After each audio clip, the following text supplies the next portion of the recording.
This week I had a great conversation with a colleague, and what we were talking about was when you go to the doctors, oftentimes in their assessment and reporting of your results, they talk to you about your pre-diagnosis. You are pre-diabetic, pre-high blood pressure, pre-anxiety disorder, because they're picking up on signals that if you stay this path, these will be the results.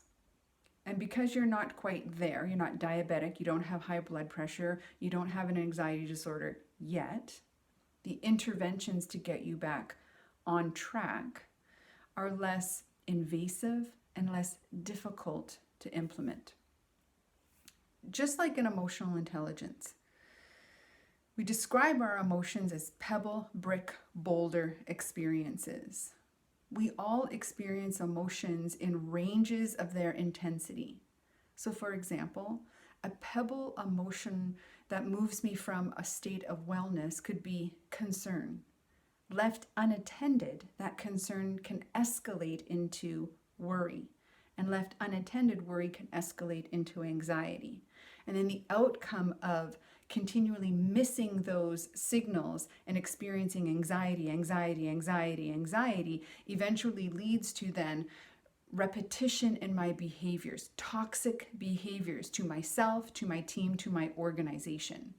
And the interventions to bring me back to what would be wellness need to be intense and frequent in order to bring me back to this state.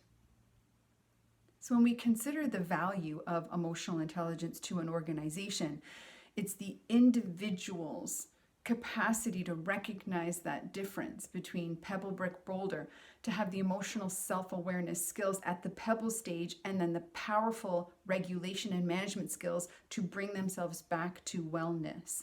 Because it is in wellness that we experience things like creativity, motivation, focus. And when we experience those kinds of things, we're able to access our intellect. And more often than not, what we're hired for is our intellect, our knowledge, and our experience. Except what we need to be doing in the workplace is actually using our emotional quotient, our EQ. Our IQ is not accessible if our emotions get in the way and drive poor behavior. And this is why EQ often matters more than IQ and can positively influence the performance of every individual in an organization, which has tremendous impact to the bottom line.